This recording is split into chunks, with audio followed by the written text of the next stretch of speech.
Hello, ladies and gentlemen, and this is What's Up with Startups. I'm Emin Askerov, and in this show, we talk about how we scale all those wonderful technologies that help us to avert the climate change.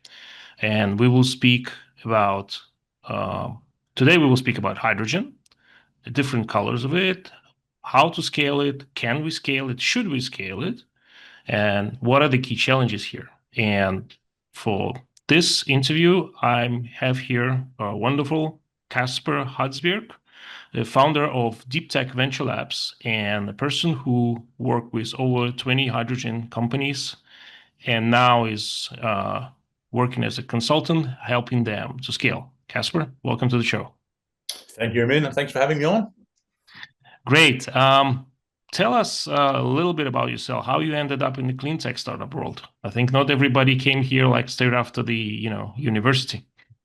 But I actually got in it by chance. I mean, I was working for a big corporate in the energy world. I was working for Halder Topsoe back in 2013, 2014.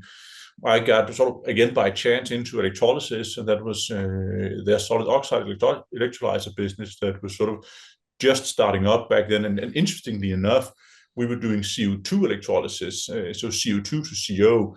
And back then, it has had nothing to do with climate or climate change. It was basically because we saw that there was a niche market in high purity, high value carbon monoxide. So making carbon monoxide directly from CO2. Of course, there was the underlying fact that we knew that this might be able to be used for hydrogen at some point.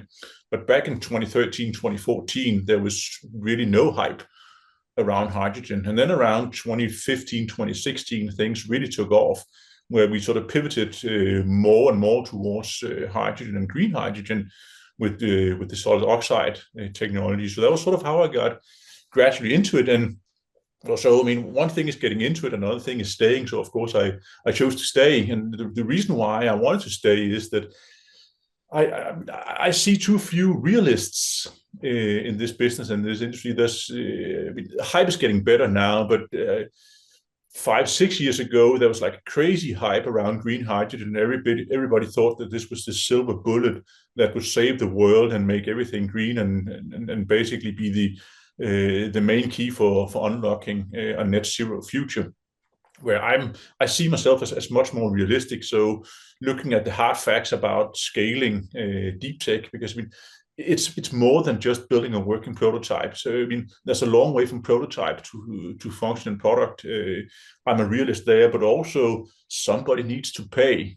So nobody wants to be green out of their own pocket. So that at some point it has to make sense from an economics perspective. So I stayed because I think it's very important that we change the world, we change the way that we use and consume energy, but doing it in a way that also makes economic sense. And of course, we'll probably talk about that later. But there's so many things that play in. Of course, we as a consumer need to be willing to pay more for our product, but this also comes from politicians and regulatory change, because otherwise we'll keep doing what we've done so far. Okay, great. Um, if I go back, like real back, I mean, the first time I heard about hydrogen, I was a little kid, and I heard about that it was Soviet Union, and the Soviets launched this Buran spaceship, Yeah. multi-landing spaceship, which was hydrogen based. This is the first time I heard of hydrogen. Okay, what's hydrogen? I had no idea what hydrogen is. And then, so at that time, it seemed like, okay, it can be like future of, energy and maybe even like space flight and then because I mean, growing up, I was, of course, enamored by, the space travel and space programs that were happening around. And as all the kids, I want to go to space. And then there's a hydrogen, almost a thing that looks like not like a rocket, but like a plane. So you would be thinking like Star Wars just around the corner. But then it kind of died down. And a couple of weeks ago, I found a screenshot of someone saying, okay, now the hype around hydrogen is finally over and it is poised to be a big thing. And the date is 1997. Oh, that's interesting. I find it. I will find this picture. I will attach it to the show notes. It's just so telling. And if we go back again to when you started working on hydrogen, can you go into a little bit more specific? Who were your clients? What were they doing? What were the product? How did they use the hydrogen that your company was making? So again, from a realistic perspective, that's sort of one of the things that I really like to think about is finding the customer. So again, when it comes to hydrogen, and especially very, very early days, I think I learned a lot about this in the early days, is that, I mean, even if you're a big company, you don't change the minds of people. So if someone haven't changed their mind and decide that I want to use, let's call it low carbon hydrogen, then you cannot convince them to do so. I mean, it's simply too hard of a sale to first convince them to do something radically different from what they're doing today. And once you convince them of doing that, convince them to pay 3, 4, 5, or 6 times the price of what you're paying. So that's simply too difficult. So what we were looking at were sort of niche type applications. So where's hydrogen? So where's hydrogen being used? That actually it's not even niche, but sort of incremental hydrogen usage. So coming from a refinery company background, we were looking into saying, well, some of these refineries, what if they need to increase their hydrogen capacity with 5% or 10%? So they basically maxed out. Doing a revamp would cause shutdowns and delays and would be fairly expensive. And if they only need to bump it up 5 or 10%, could we put in like a small scale electrolyzer right next to the refinery and giving them so basically the business case was increasing the marginal input of hydrogen to the refinery business without upsetting the process. So sorry to interrupt you, Casper. When you say refinery, you mean oil refinery, right? Oil refineries, yes. Yep. As classic as black as it gets, but that was where it was being used. So that was one avenue. The other avenue would be the merchant market. So trucked and delivered hydrogen. So trucked and delivered hydrogen. There you're looking at all the industrial gas companies, the Praxair's, the Air Liquide's, the Lindes of the world. So these guys basically own this market, driving and trucking around hydrogen. So the business case here was, well, we are making hydrogen at different hubs around the world, focused around the chemical centers of the world. What if we could decentralize hydrogen? So what if we realized that there was no way we could compete on price. So putting something on the Gulf Coast or putting something in Rotterdam did not make sense. But if we could find sort of small scale intermediate users of hydrogen far away from a hub, then perhaps we could have a business case, because transport becomes expensive when it comes to industrial gases. I mean, liquefying hydrogen and driving it thousands of kilometers is fairly expensive. So those were the niches that we were looking at initially. Then came, I think, sort of late 2010s came the craze about hydrogen refueling stations. So there was a lot going on about hydrogen refueling stations. That was something that was looked into. Never really took off. I think a lot of companies has been struggling with their hydrogen refueling stations, and paying even more and adding operational complexity to it was just not something that there was a willingness to do back, let's say 2018, 2019, when I was looking into this. So you've been talking to many potential customers who either already buying hydrogen or you thought they could buy hydrogen. Yeah. And you work with startups in this space. Can you tell who are the real customers of hydrogen startups? I mean, some of the hydrogen startups do have sales. Yes, they do. Yeah, and who are those customers that ready to pay? And when you answer, can you also like separate like customers that don't care about the color of hydrogen, and customers that do? That's a great question, right? And I think that's what every hydrogen scale-up and startup is searching for right now. Who's my customer and who's willing to pay? And I think we have to look at this in different stages, right? Because I think as you're saying, there are electrolyzers being sold and there are green hydrogen projects being sold. But also, let's be honest, there's also green hydrogen projects being shut down at the moment. So, but if you look at this in stages, I think a lot of what was sold earlier on was because a fear of missing out. Hydrogen was a hype. Hydrogen was moving. So if you buy let's say 1 megawatt, 2 megawatt unit, if you're a big industrial company or if you're a big energy company, that's more or less a budget that you can put on your marketing budget. So you want to be there, you want to go and test it out, but you don't plan to operate it forever, because in the end, these customers are also put into the world to make money. And if you don't have an off-taker, if you don't have someone willing to pay the premium for that as an industrial gas company, it is just something that you need to absorb. Again, I know that we have the hydrogen auction by the European Union, where I think the awarded projects was around €1 a kg of awards, which is interesting because that does not add up to the full difference between gray hydrogen and green hydrogen. So of course that means that there are somebody out there willing to pay that premium even today for long-term projects. And that's interesting, and I think there's a shift there that I'm seeing. So some years ago, people were getting into hydrogen because they wanted to test it out. They wanted to have the experience of operating an electrolyzer, and that sort of spurred an industry. And I think we have an overrepresentation of the number of electrolyzer manufacturers in Europe, and I think we'll be in for a rough few years.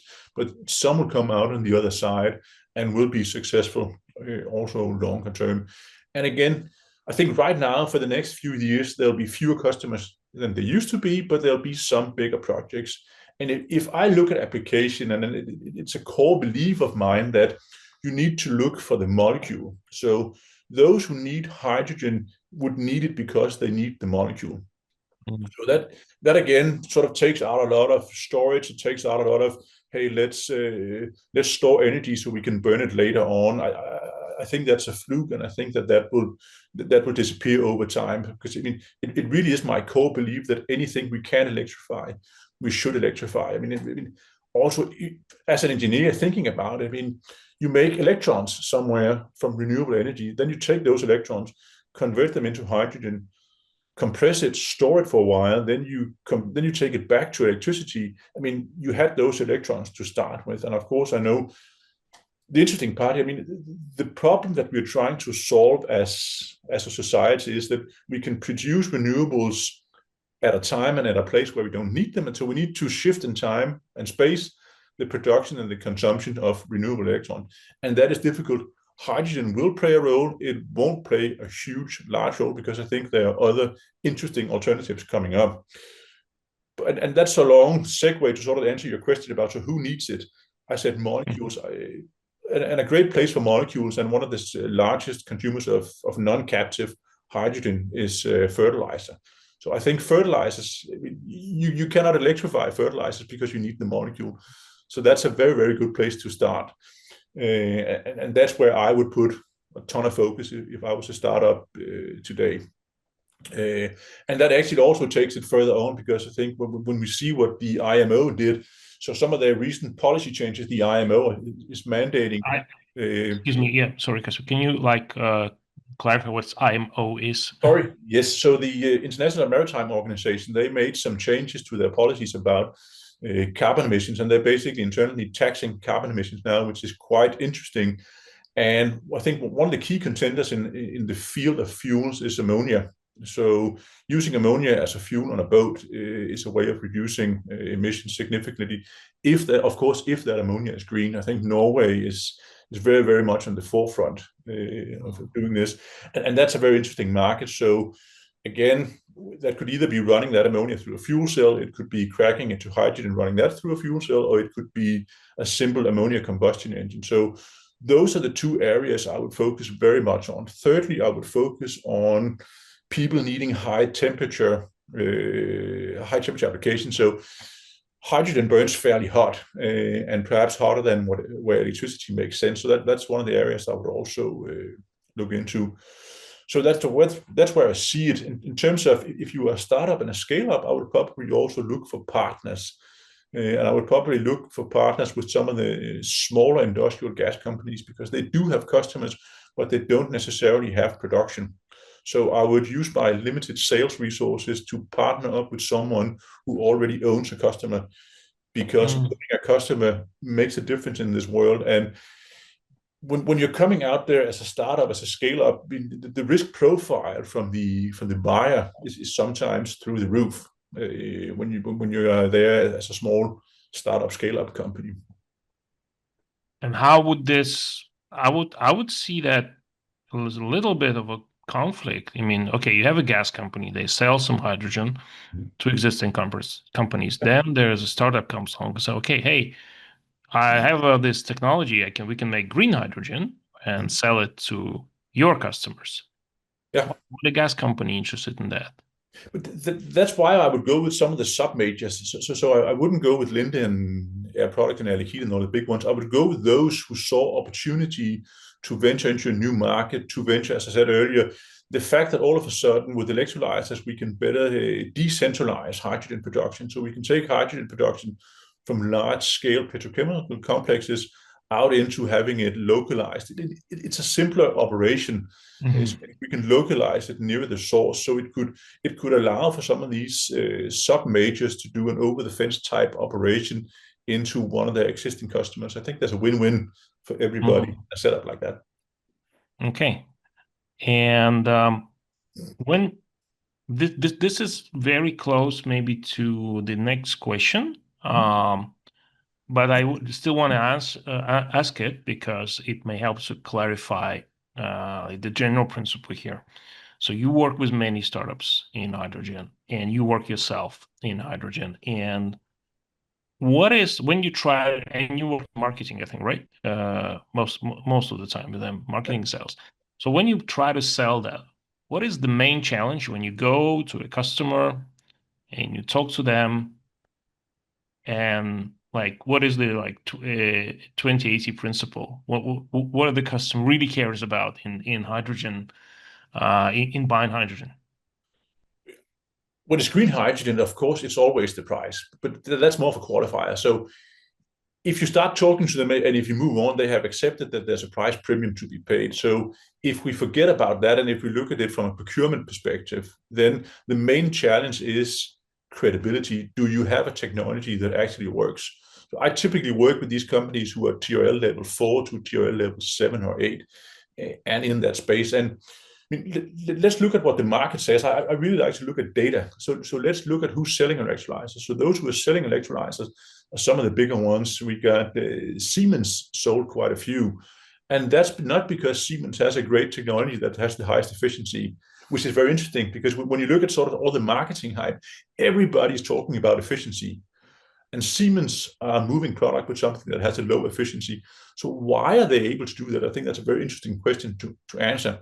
But what Siemens does have is that so nobody doubts that Siemens will be able to produce 100,000 of these. Nobody doubts that Siemens has the industrial capacity to set up a production line that gets this to work. Nobody has doubt that Siemens will go bankrupt within the next 3 to 5 years because of unforeseen circumstances. So let's say that you are building a big green hydrogen project somewhere and your total budget is $1 billion and $2 billion. Do you really want to save a few $100,000 in operating cost on your electrolyzer versus getting something that hey, maybe you don't know if it will really work because they haven't proven themselves at that scale yet. Even if they have proven at that scale, they are still a small company.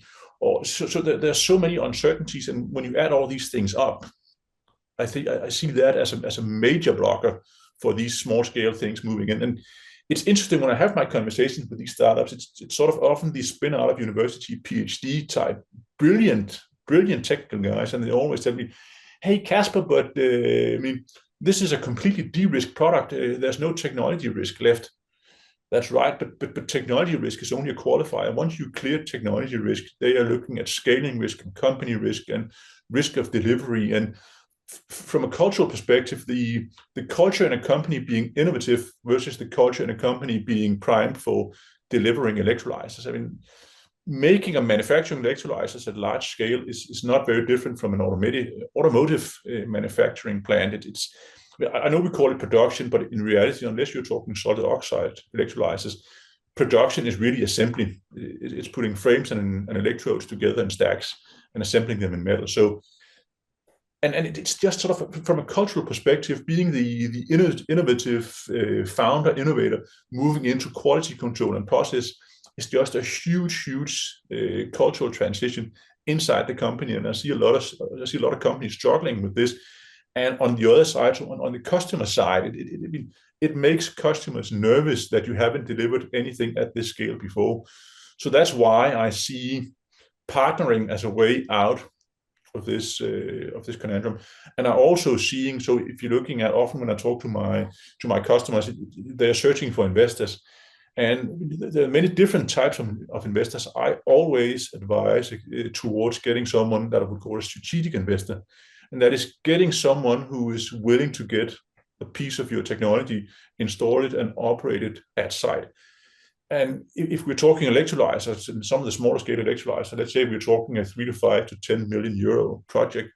So instead of putting 10 million euros into a startup company, I would advise them to say, hey, take those 10 million, use that to build a strategic project at sort of your investor site, because that gives you just so much more credibility as a company. Everybody wants to see products in operation. That's the challenge, and that's the challenge that everybody's facing. So that's also when I work with some of these latecomers to the market, that's their main struggle right now. So I've seen a lot of companies struggling right now to do a 1, 2, 5 megawatt system.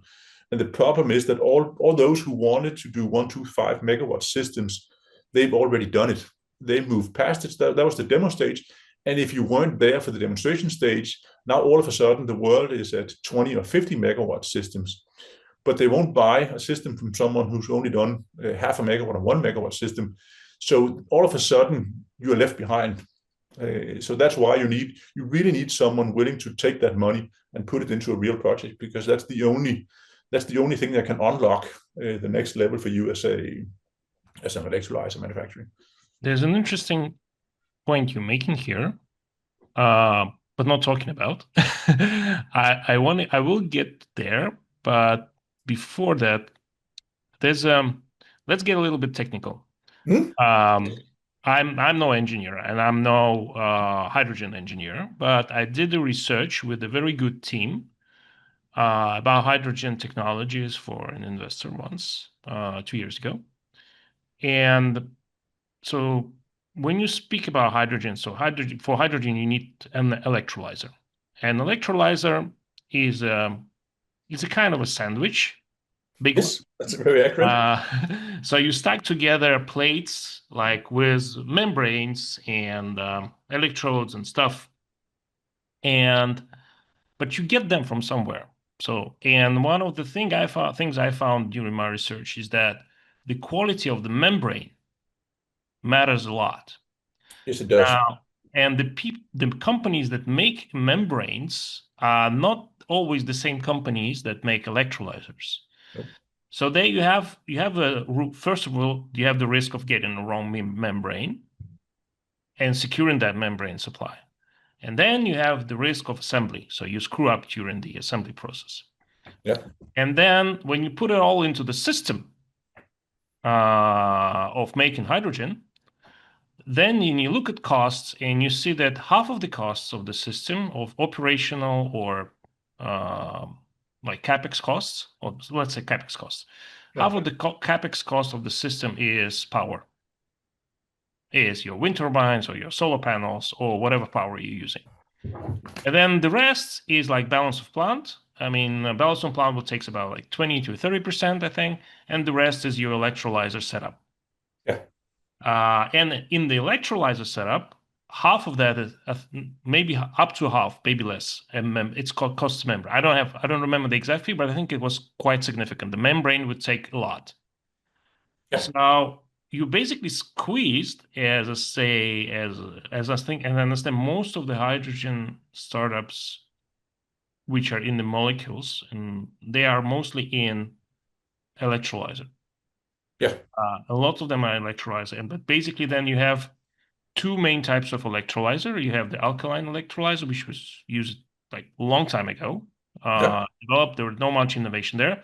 Then you have the proton membrane electrolyzer, the PEM electrolyzer, which is now kind of start slowly to take over. And then you have all this variety of new technologies like solid state electrolyzers and like high temperature electrolyzers, whatever. Yeah. So when you are scaling up and at the same time you said that in the electrolyzer assembly, there is an overcapacity in the moment. Yes. Yes. in manufacturing. And I think it's not only in Europe. I also read there's a China is overcapacity. So there's a huge amount of companies that are trying to, in India as well. Now, would it be, and then you said about partnering. So when we go to, and that risks that the customer say, okay, I'm not really sure you can make it, at megawatt scale, and then actually, be there when something goes wrong, so you still exist, you're not bankrupt, you can service and these things needs to be serviced, right? Uh, so would it be an option to say, okay, you have a startup, but then you have all of these manufacturers that's struggling, but they have some know-how, like manufacturing know-how. Have you seen things like manufacturing as a service, emerge in this space? Like in chip industry, you have TSMC, the famous example. They don't design chips. There are so many companies designing chip, but TSMC just makes the chips. Yeah. Yeah. So maybe have you seen anything like that in hydrogen? Do you think Yeah, yes, I have. Because I mean, when I look at a lot of these hydrogen companies, so what they do typically, what sets one apart from the other, is the electrode. So of course, Mhm. you can develop an electrode, you can make your own electrode. At some point, it makes sense to outsource that electrode to an electrode manufacturer. I think there you would probably go to Asia. There are some in Europe, but you would most likely go to Asia for that. So of course, that is producing one of your components, and it's not the assembly. And I definitely see, I don't think it's there yet, but I definitely see a world where we could optimize or perhaps even industrialize some of that assembly work. But then again, we have to remember that everybody thinks that they're special, and they probably are. So of course, for electrolyzers, there's also a lot of stuff going on about sort of managing the flow inside the electrolyzer. How do you get the bubbles to let go of the surface? How do you take the bubbles out? And maybe it's not a problem at high load operations, but at low load operations, it sort of becomes problematic because I don't know if you know, but at low load operations, oxygen goes to the hydrogen side, and hydrogen goes to the oxygen side of the Mhm. electrolyzer. And again, once you reach is it 4% of oxygen and hydrogen, then it basically becomes explosive. So Mhm. that's one of the reasons why low load and shutdowns is a problem. And so all of these try to have their very own system. And again, this is a long way around of saying, yes, you probably could, but you probably could assemble lots of different electrolyzers in one factory. But the problem is that their frames would be special. So everybody would sort of have their own tweaks. So a lot of people would sort of have to compromise. And So I then don't you would need special tooling, say, for each specific exactly, electrolyzer, which exactly. doesn't So make really much sense for no, industrial company at low volumes, at no, least. no. But what I could see an industry where what you would do is you would basically set up a business where you would take a random electrolyzer stack and build a BOP around it. So tell me, why is it that every small scale electrolyzer company have their own engineering department where they want to build their own BOP? Because I mean, building BOPs is not rocket science. I mean, it's very basic chemical engineering. You have an oxygen stream and you have a hydrogen rich stream coming out. You need to dry it and you need to purify it. You can find a lot of chemical engineering outlets who can do this. So What if you, why don't we standardize that part? That will also help with the service. So then but all you then, have to commit your customer about is that I can make enough stacks and I'll be here for around 10 years, or even better. What if one alkaline electrolyzer stack could be replaced by another one? Then again, you further de-risk. Of course, you're opening up for competition, but you're lowering the risk of you not being around in the eyes of the customer. So maybe it is getting you to that first sale. And that's another thing I'm often talking to my clients and when I'm advising about is that everybody seems to be so focused about how the world looks 10 years from now, where I'm telling them, yes, but you need to survive for the next two. So I don't care about the mass market. I care about who are you going to sell to tomorrow and how are you going to get there, because that's what matters. great. Yeah, I think this is what startups in general and miss and I'm not only talking about hydrogen, everywhere. and not even like not only in climate tech. So there is I see there's a general shift, like companies trying to say, okay, we are pre-revenue, so we just can't go on raising capital and thinking that it will all pay off, in 10 years, 15 years, 20 years. After all, Amazon did it. Why can't we? Well, Amazon was Yeah. the only one who did it. Mm. Maybe Tesla was another one. So, and then it's bad management to base your decisions on sole survivors. Yes, there's a survivorship bias there that is heavily skewed. Yeah, yeah, And yeah. but I think part of this is, I mean, I partly blame the investors here because I mean, I've been on the receiving end of investments in quite a few rounds when I was sitting, being part of an executive team. And part of the vision for starting this company, my own company, was that I thought that these investors asked a lot of the wrong questions. I mean, we were always spending a lot of time on product market fit, that you needed to justify your product market fit towards these investors. And product market fit, so we're talking about product market fit, but let's break that down. You have a product that's TRL level 4, 5, or 6, so that's not a done and dusted product. At best, it's a prototype. And then you're trying to fit that to a market that's 5 years out into the future, and you don't really know how that looks like. I mean, that's like comparing the length of two rubber bands. And I think the effects that this has on the startups and scale up is that they are really focusing on these big, fluffy future markets. And that leads to a lack of focus because they want to make products, and even I've seen this outside of hydrogen as well. So they want to make sure that their products can cater to all of these different applications and markets. So there really is there's a lack of focus figuring out what do we need to do tomorrow? What is our first product?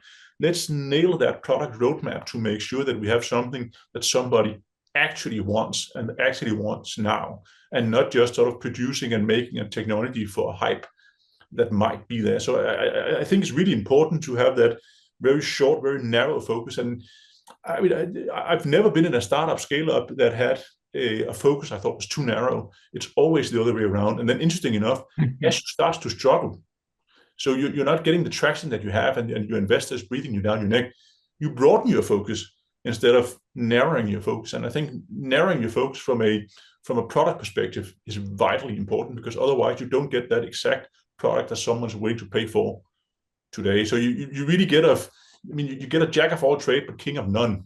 And I would rather be good at one thing to move into the market, and then I can always pivot and change my product and make different generations to make it broader. But find the first one, find the first customer. I think you're dropping a bomb here, like a big one. So every time I speak to investors and speak to startups, the product market fit comes up like first three things we talk about. And what you're saying is that when you are early stage, you're pre-revenue, you're pre-pilot line or whatever, pilot project, talking about product market fit is waste of time. Yes. But give me your product roadmap and I'll scrutinize your product roadmap. So what are your critical milestones between now and a viable product? So how do you go from TRL 5 to 6 to 7 to 8? So you need to industrialize what you're offering. And industrializing means you need to think about warranties, replacement schedules, training, uptime, downtime, all of those industrial parameters that people will be asking you. And if you don't have a plan for getting there, you don't have nothing. So when I advise investors, and for investors, I sometimes look into companies where they're thinking about investing. What I really, really drill down on is what I spend 80% of my time on is their product roadmap. And often it's very basic, and it doesn't stand scrutiny as it should, because I mean, you need to clarify, you need to identify what are my critical milestones here, what's the critical path to my next stage and next level. Often I've seen so many product roadmaps where it's basically, are we scaling by a factor of 10 every 12 to 14 months, which is fine, but how? And it often in the SaaS world, you probably can, but yeah. In the hardware world, in my experience, when I interviewed like companies, like the last interview I had, like with Vinode, for example, they didn't. I think the demo was like 20 times the pilot, but then it was dictated by the availability of equipment, willingness of the supplier to supply that equipment, the space they had in the workshop and so on. So it's not that clear. And if you, of course, yeah, if you just see like, as I understand, if you see like, okay, we just gone, 10 by 10 by 10 by 10 every 12 for me. Okay, that means that they have no idea. Yeah, exactly.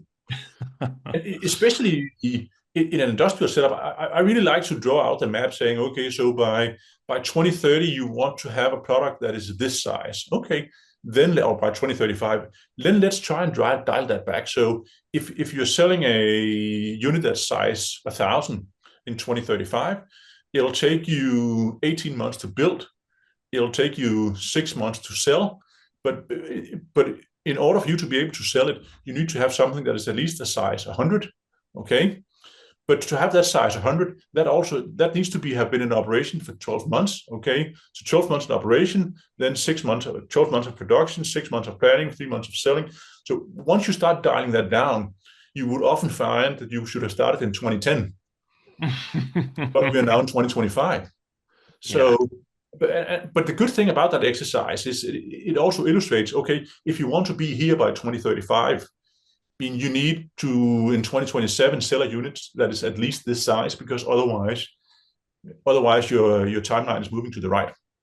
And it's important to realize, because it's sort of, so you must have that vision of the future, but you need to use it to dial it back to what does that mean that you need to do and focus on today, because it gives you the milestones.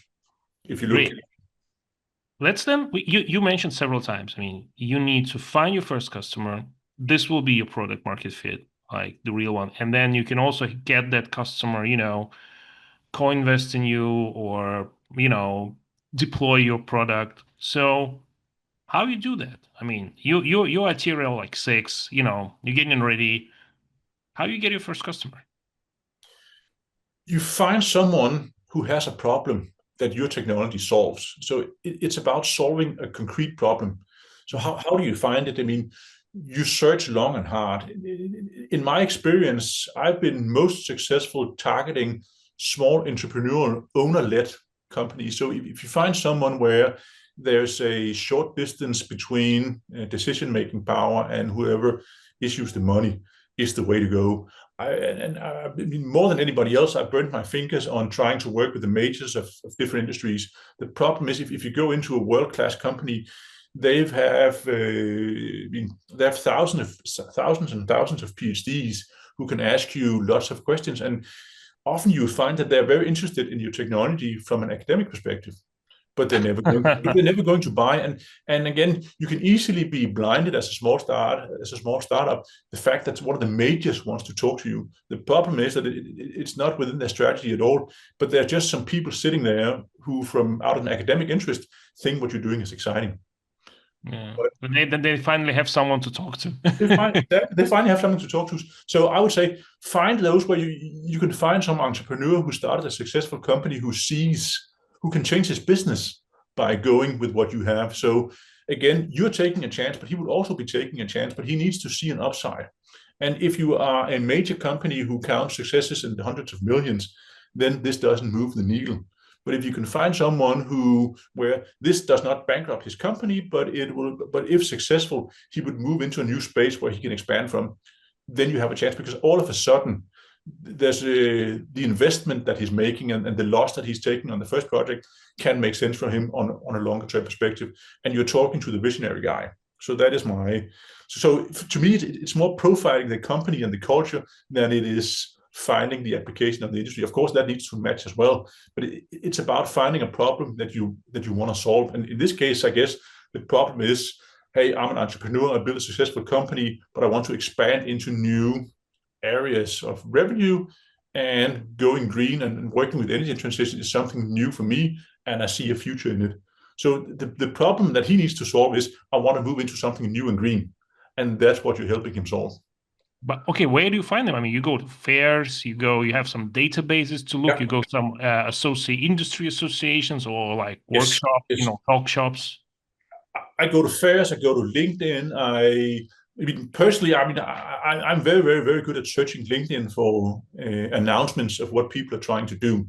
I'm also a big fan of Crunchbase. So looking at who secured investments or who are investing in these kinds of things. I think that's also a valuable source of information for me. But it is, I mean, maybe it's an old discipline, but it's good old-fashioned cold canvas. So it's finding someone who's interesting. So once I find someone who I found interesting, then I look for similar. So it could be, I've seen sort of, when we're talking specifically about hydrogen, if you see some of those, and this is mostly outside of Europe, so some of those who are developing renewables projects. So let's say that you're planning to make renewable electricity in South America, and you're not sort of one of the major investment houses, but you are a small entrepreneurial guy who just happened to have been successful with solar.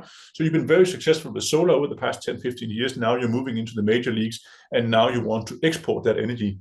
Okay, finding those in South America, saying, hey, to export the electrons that you're making over here, you need to do something with it. That's where I would go in. So that, again, a concrete problem that I want to solve, but profiling the customer type is equally important. Just before we wrap up, I want to really go a little bit more deeper into this, because this is enormous, I think, value to not only hydrogen startups, but I mean any startups. I mean, how should the startups or scale-ups organize their sales and marketing teams? I mean, normally we just, let's have one guy, and then, there's a whole network of people calling themselves advisors, maybe, or, deal makers, whatever, middleman. And you just, okay, let me connect here. And you just, have this very loose network of people trying to sell your stuff, maybe for, for commission or something, or just, they just friends referring you to somebody else. Or how would you do this professionally? I would look at the founder. So you have different types of founders in this industry. So if the founder is very outgoing, very commercial, then I would build a sales team around him. So I would make him the champion sales guy to start with. But most often the founder is not that type. And then I would get someone in who is very industry knowledgeable. So get someone who's done it before and has industry knowledge. So I would really go for sector knowledge. So find your niche first and hire someone from within that niche who knows who you want to know, because you don't have the time to build up a network over the next 12 months. You want to hire someone, and you want to pay for someone who has that network already in whatever niche application you've chosen, and also geography. So if you can, I want to find someone who has the niche knowledge in the right geography. I would go that to start with, and as I would expand into, I don't think I would want to have a very centralized sales team. So I would have a sales team per application, making sure that my sales team knew the exact applications that they were working with. So it basically organized through sectors or segments rather than geography to start with and early on. Okay. And I would find, and I would find people who really focus on business development rather than sales, because it's about seeing projects. Perhaps I would find people who are almost project developers, because what I've seen in this industry is that sometimes you almost need to go and create your own project with the customer to make the first sale, because it'll be about putting things together. Any specific questions you would like to ask such a person? Like before hiring him in? I mean, say I'm a founder, I'm a very technical guy. Yeah. And I need to find this really good business development person. Yeah. Say for green hydrogen, say in North Africa. I don't know. Yeah. I'm making this up, but what should I ask him? How can I make sure that I get the right one? Because salespeople are good at sales and failing themselves as well. So I have this experience myself. I hired a person. He was very good at convincing me that he would do the job, but he couldn't. But then I would find out about it too late. So is there any recommendation you could give to a founder? Like, okay, guys, at least ask this, check this. You need to find someone you trust 100% upfront, because if you don't trust him as a founder, you would not set him free to go and do his thing. So that's the qualifying question. Of course, once you do that, I would really test him or her on his network and his capabilities of not just selling a product, but understanding the customer needs. So I would really ask him to articulate, why would a customer get our product, and what does it take for the customer to make a decision on getting our product. So really letting him or her see and articulate all the difficulties and how he would go about attacking it from different angles. Because I mean, we all know in this industry, your first idea will never work, and neither will your second, third, or fourth. So you pivot a number of times in the business development process until you find the right fit. So it's that idea richness and resilience towards getting things done. And that's sort of how I often see myself. The very first electrolyzer I sold took me 3 years, almost 4 years, and 25 meetings. So I mean, the amount of times that I was in that meeting room talking to people. So what I say is that, so once you get in the room and start talking to people, you hang on. So unless they physically carry you out, you keep fighting for it. So that's you want someone with that mindset, and of course, and a deep understanding of the customer's setup and processes. Excellent. That's great. It's great to dig into that. So just before we wrap up, so you've seen a lot of companies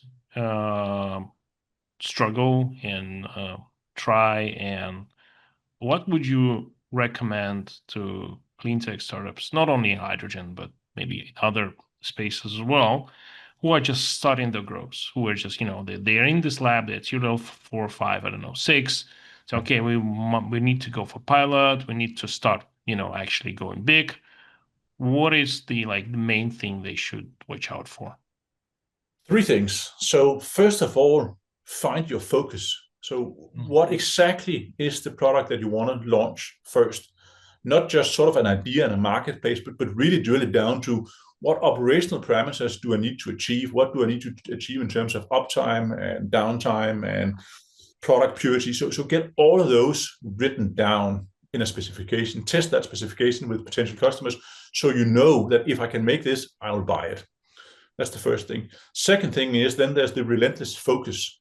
Make sure that that is what you focus on, and don't get diverted by all sorts of other interesting things, because that might just happen. So you need to be bold enough to believe your vision and that this is my first product. And thirdly, you need to keep a close watch on your culture as you develop from an innovation company to a project and to a delivery company. That's not easy. I've seen a lot of people struggle there. So I think that's those are the 3 things I would really focus on, and then take all of that and put it into that product roadmap, and make sure that everybody in the company buys into that product roadmap, understands it, and it's not just a piece of paper, but it's sort of our North Star living guideline as to what we want to do. Do you have any? Thanks very much for that, Casper. I couldn't help myself, but you do not need to answer this now. But can you check if you have an example of a product roadmap which you find good that you could probably share? Yes. And I would put it into the show notes. I mean, I think because you talk so much about it, and you say this is so important. So if you have something that people could use, with an example, of course, that would be super. Yes, I'll let me get on to that. Excellent. Well, thank you very much, Casper. It was really insightful. I mean, I had so much insight from here.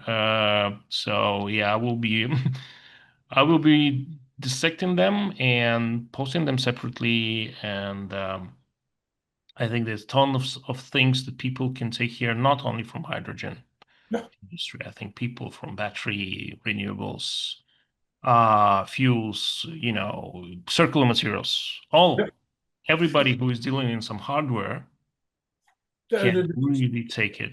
I think that this has been a very interesting discussion to me. I think you had some very great questions, and I mean, I haven't done much of these, so I'm always nervous that I don't have anything to say. But I think we had a very good conversation around the topic of hydrogen and green hydrogen in particular. And I think it's an important topic, and it's very important that the world sort of gets beyond the hype and realize that hydrogen has a place to play. Not as big as we maybe would have thought 10 years ago, but I think it has an important place to play. Absolutely. Thank you very much, Casper. Thank you, Ian. Thank you. Take care.